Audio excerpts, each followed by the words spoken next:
जी doctor साहब, आज हम बात करेंगे किडनी डायलिसिस के ऊपर कि किडनी जो गुर्दों के जो अमराज हैं, जो उनके जो पेशेंट्स होते हैं उनको स्पेशली रमज़ान, क्योंकि रमज़ान के हवाले से हम प्रोग्राम कर रहे हैं, तो रमज़ान में उनको कौन सी ऐसी एहतियाती तदाबीर करनी चाहिए कि उनको कम से कम नुकसान हो उनकी बीमारी की वजह से, या वो रोज़ों को अच्छी तरीके से रख सकें, या उनको रखना चाहिए नहीं रखना चाहिए, क्या फरमाएंगे? जी, बड़ा इम्पोर्टेंट टॉपिक है। पाकिस्तान में और इवन पूरी दुनिया में किडनी के लाखों पेशेंट्स हैं और कुछ चीज़ों का रुझान जो है, कुछ बीमारियों का, वो कुछ इलाकों में ज़्यादा होता है। जैसे मैं आपसे मतलब शेयर करूं कि मैं बहावलपुर में कायद-ए-आज़म मेडिकल कॉलेज से मैंने ग्रेजुएशन की है। तो जो बहावलपुर का एरिया है ना, वो किडनी स्टोन पैदा करने में, गुर्दे की पत्थरी पैदा करने में दुनिया का चौथा जो है ना वो एरिया है। अच्छा, यानी इतनी ज़्यादा वहाँ पे लोगों को गुर्दे तो में क्या वजह क्या है उसकी? उसके मेन रीज़न वहाँ का पानी है और उसके अंदर जो कसावतें हैं वो हैं। तो अब हम टॉपिक की तरफ आते हैं।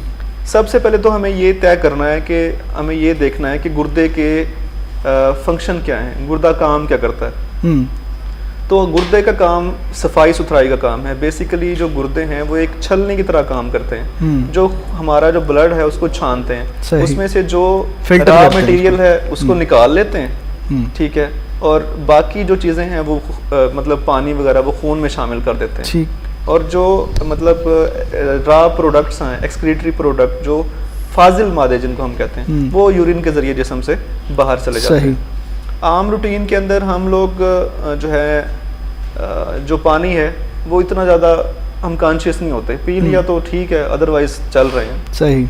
बट माह रमज़ान के अंदर जो है आम तासुर ये है कि पानी कम पीते हैं, लेकिन हकीकत ये है कि हम ज़्यादा पानी पी रहे होते हैं। आप खुद भी नोट करें तो क्योंकि हम कॉन्शियस होते हैं और आजकल मौसम गर्मा का रोज़ा है, तो जब हम इफ्तारी करते हैं, इफ्तार के टाइम पे भी तकरीबन हम उस 1 लीटर पानी तो जो है ना वो पी लेते हैं। मतलब इफ्तार से लेके और तरावी तक तकरीबन सब भी जो है ना वो पी लेते हैं। और सुबह भी, उसके बाद रात को भी पी लेते हैं, और सुबह जब हम सहरी करते हैं तो भी हम अपना कोटा पूरा करने के लिए सारे दिन का ज़्यादा पानी पीने की कोशिश करते हैं। तो हमारी जो पानी की कंजप्शन है वो बढ़ जाती है। 2 से 2.5 लीटर पानी जो है ना हम पी रहे होते हैं, जो कि आम रूटीन में हम इसे कम ही पानी पीते हैं। ठीक। जैसे माह रमज़ान में हमें रूहानी फ़वाइद हासिल होते हैं, अल्लाह का कुर्ब नसीब होता है, उसी तरह जिस्मानी फ़वाइद भी हमें मिलते हैं। आप जिस्म के अंदर जो मुख्तलिफ अज़ा हैं, जैसे हमारे मैदे को मतलब आराम मिलता है और उसको फ़ायदा मिलता है, हमारे दिल को भी आराम मिलता है और फ़ायदा मिलता है, इसी तरह गुर्दों को भी जो है ना इससे फ़ायदा होता है। अच्छा, गुर्दों की मुख्तलिफ बीमारियां हैं जिनमें हम मतलब एक जनरल सी बात कर लेते हैं कि क्रोनिक किडनी फेलियर की हम बात करते हैं, क्रोनिक किडनी डिजीज़ की। अब किडनी डिजीज़, किडनी का जो काम है, अगर वो अपना काम नहीं कर पाएगी, हम कहेंगे किडनी अपना काम करने में फेल हो गई है, उसको कहेंगे किडनी फेलियर हो गया।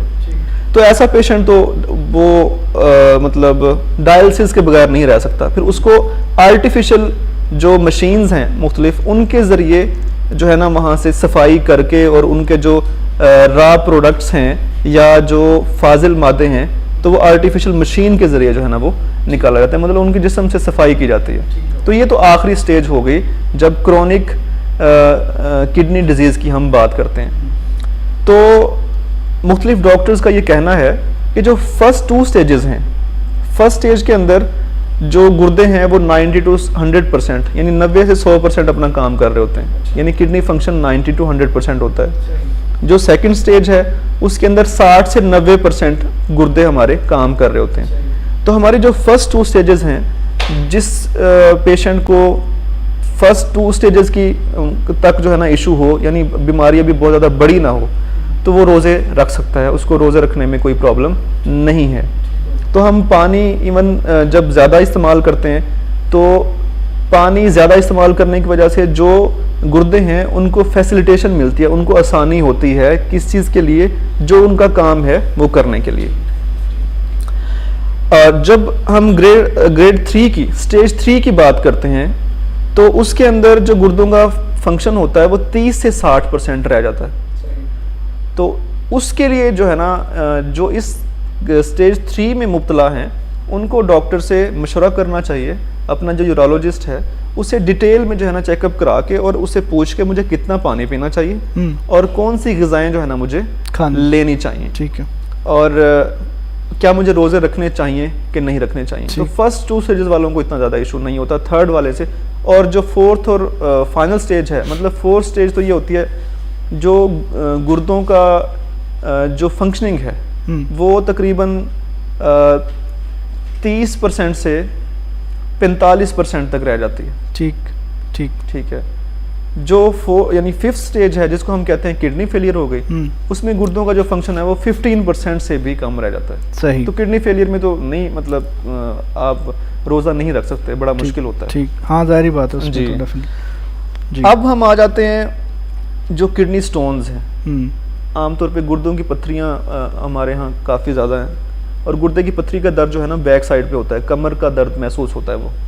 और ऐसे जो मरीज़ हैं उनको पानी की ज़्यादा मिकदार चाहिए होती है। सही। ठीक है, ताकि वो मतलब प्रॉपर जो है ना गुर्दे हमारे उसको फंक्शनिंग प्रॉपर करते रहें। जो ही पानी की मिकदार कम हुई तो गुर्दे की जो पत्थरी है वो मतलब वर्स हो जाती है वो कंडीशन, और पेन अगर पहले कम था वो बढ़ जाता है। ठीक है। तो आपको अगर जिनको गुर्दों की पत्थरी है, ख़ास तौर पे वो पेशेंट जिनकी गुर्दों की पत्थरी स्टेबल है, मैं स्टेबल इसलिए कह रहा हूँ कि गुर्दे में ही है, दर्द होता है, थोड़ी देर के बाद आराम आ जाता है। ठीक। वो तो रोज़ा रख सकते हैं, उनको ज़्यादा प्रॉब्लम नहीं होता। लेकिन जिनके गुर्दों की पत्थरी स्टेबल नहीं है, मतलब गुर्दे से निकल के वो या तो मसाने के अंदर चली गई है या पेशाब की नाली के अंदर कहीं उसने ब्लॉकेज कर दिया यूरेटर के अंदर जाके, तो उनके लिए ज़ाहिर है ज़्यादा परेशानी का बायस है, और उनको जो है वो फिर इस बारे में सोचना चाहिए, अपने डॉक्टर से मशवरा करना चाहिए कि रोज़ा मैं रखूँ या ना रखूँ। ठीक हो गया। तो इसके अलावा जो डायलिसिस के पेशेंट हैं, तो कुछ डॉक्टर्स की आरा है कि वो रोज़ा रख सकते हैं, क्योंकि जो डायलिसिस पे होते हैं ना पेशेंट, तो उनको पानी का जो इस्तेमाल है वो कम करना होता है। सही। उनको मना किया होता है कि अपने पानी का इस्तेमाल जो है ना वो कम रखना है। और रोज़ा जो है उसमें वैसे भी आप दिन के अंदर तो पानी इस्तेमाल करते ही नहीं है। सही। तो रात के टाइम और सहरी के टाइम भी अगर पानी का आप इस्तेमाल कम करें, या सबसे अच्छी जो सजेशन होती है आपके डॉक्टर की होती है, हमारी जस्ट जनरल इन्फॉर्मेशन हम प्रोवाइड कर सकते हैं। ठीक। तो वो रोज़ा जो है ना रख सकता है। अच्छा, मैंने पहले किडनी फेलियर की बात की थी। कुछ लोग होते हैं गुर्दे फेल हो जाते हैं, वो डायलिसिस पे आ जाते हैं। अच्छा, डायलिसिस भी बाज़ दफ़ा फिर सफिशेंट नहीं होती, हफ्ते में 3 दफ़ा उनकी डायलिसिस हो रही होती है, तो वो सोचते हैं कि मैं क्यों ना किडनी ट्रांसप्लांट करा लूँ।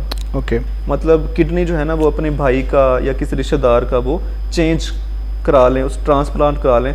तो अगर बिल्कुल उसका कामयाब तरीके से किडनी ट्रांसप्लांट हो गया है, तो वो नॉर्मल एक ह्यूमन बीइंग की तरह, नॉर्मल इंसान की तरह ज़िंदगी गुजार सकते हैं। उनके गुर्दे भी उसी तरह से तकरीबन जो है ना वो नॉर्मल होते हैं। तो उनको रोज़े रखने में कोई प्रॉब्लम नहीं है। सही।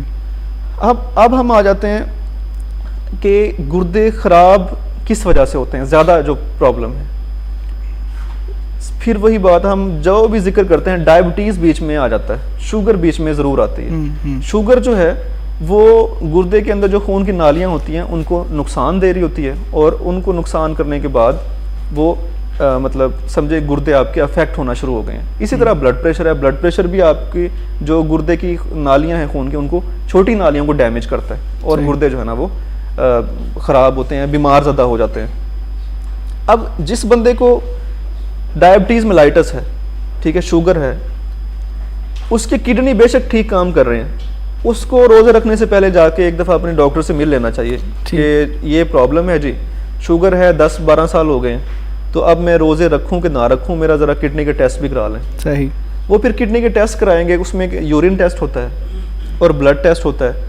ब्लड के अंदर जो है ना मतलब क्रिएटिनिन लेवल और यूरिया के लेवल चेक करते हैं कि वो ठीक हैं कि नहीं है। ठीक है। अच्छा, एक चीज़ होती है जिसको हम कहते हैं blood urea nitrogen. Blood urea nitrogen actual में जो हम प्रोटीन खाते हैं ना, प्रोटीन लीवर के अंदर जाती है, और लीवर के अंदर जाके प्रोटीन का जो बाई प्रोडक्ट होता है वो उसको हम कहते हैं ब्लड यूरिया नाइट्रोजन। वो लेवल देखने हैं कि जिस्म के अंदर ज़्यादा है कि सही, कम है। अच्छा, अब जो पेशेंट जिनको थोड़ा सा मसला है गुर्दे का, उन्होंने टेस्ट करा लिया, टेस्ट कराने के बाद यूरिया देख ली, क्रिएटिनिन लेवल देख लिया और ब्लड यूरिया नाइट्रोजन देख ली, ठीक है, तो अगर तो प्रॉब्लम उसके अंदर मौजूद है या बढ़ रहा है, सही, तो डॉक्टर उनको रिकमेंड करते हैं कि आपने प्रोटीन का इस्तेमाल कम से कम करना है, सही, क्योंकि ज़्यादा प्रोटीन इस्तेमाल करेंगे तो ब्लड यूरिया नाइट्रोजन जो है ना वो बढ़ जाएगी, सही, ठीक है। इसके अलावा जो है ना उनको एक चीज़ में एहतियात करने की ज़रूरत है, वो कुछ दवाइयाँ ले रहे होते हैं जिनको डाययूरेटिक्स कहते हैं। डाययूरेटिक्स का काम ये होता है वो जिस्म से पानी का अखराज करती हैं ज़्यादा, तो अगर डाययूरेटिक्स ले रहे हैं तो वो या तो वो शाम को लें या अपने डॉक्टर से मशवरा करने के बाद उसको प्रॉपर उसकी डोज एडजस्ट करवाएं, या अगर डॉक्टर ने मना किया है कि आपने क्योंकि दवाई लेनी है तो आप जो है ये दवाई मतलब रोज़ा ना रखें, ठीक, तो फिर उसको रोज़ा जो है ना क्विट करना पड़ेगा, ठीक। तो पानी का इस्तेमाल जो है वो ज़्यादा से ज़्यादा जो है ना वो करना चाहिए, शाम को भी और सुबह को भी, बिल्कुल सही, और साफ़ सुथरा पानी, और ये जो बाहर के मशरूब, कोल्ड ड्रिंक्स, दूध, सोडा, इन चीज़ों से जो है ना अवॉइड करना चाहिए। सही।